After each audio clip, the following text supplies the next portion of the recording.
ये कहानी शिवनगर के राजा की है। इस राजा की 3 रानियां थीं। वह अपनी पहली रानी से बहुत प्यार करते थे क्योंकि वह बेहद सुंदर थी। साथ ही वह अपनी दूसरी पत्नी को एक दोस्त मानते थे, लेकिन वह अपनी तीसरी रानी की तरफ देखते भी नहीं थे। समय के साथ जब जरूरत पड़ी तो राजा का साथ सिर्फ तीसरी रानी ने दिया, क्योंकि इंसान की सुंदरता नहीं, उसका दिल और आचरण भी अच्छा होना चाहिए। राजा की तीसरी पत्नी उनसे बहुत प्यार करती थी, लेकिन राजा को उनका प्यार नहीं दिखाई देता था। राजा हमेशा अपनी पहली पत्नी के साथ ही रहते थे। ऐसे में कई साल बीत चुके थे। राजा की तीसरी पत्नी हमेशा यही उम्मीद में रहती थी कि किसी दिन राजा उनके पास आए और प्यार भरी बातें करें, लेकिन ऐसा कभी होता नहीं था। इसी तरह साल बीतता गया, लेकिन एक दिन राजा नाथ अचानक बहुत बीमार पड़ गए। उनकी तबीयत दिन पर दिन खराब होने लगी और उनके जिंदा रहने की उम्मीद भी कम होती जा रही थी। ऐसी हालत में राजा ने अपनी पहली पत्नी को बुलाया।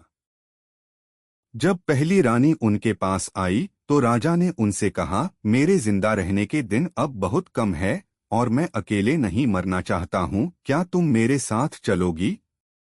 राजा की पहली पत्नी ने उनकी ये अंतिम इच्छा नहीं मानी और कहा, अभी मेरी उम्र ही क्या हुई है और मेरा पूरा जीवन बचा हुआ है, मुझे अभी और जीना है। मैं आपके साथ नहीं चल सकती हूँ। यह कहकर रानी राजा के कमरे से बाहर चली गई।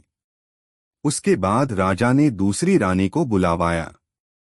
राजा की अंतिम इच्छा के बारे में जब दूसरी रानी को मालूम पड़ा कि वह मरने वाले हैं और अपने साथ अपनी बीवी को ले जाना चाहते हैं, तो इस वजह से वह राजा के पास ही नहीं गई।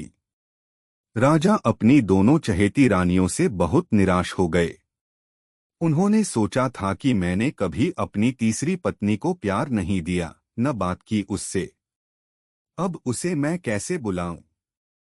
राजा ऐसा सोच ही रहे थे कि तभी तीसरी रानी बिना बुलाए वहां पहुंच गई। राजा की तीसरी पत्नी को राजा की अंतिम इच्छा पता थी, इसलिए उन्होंने राजा से तुरंत कहा, स्वामी मैं आपके साथ चलने के लिए तैयार हूं।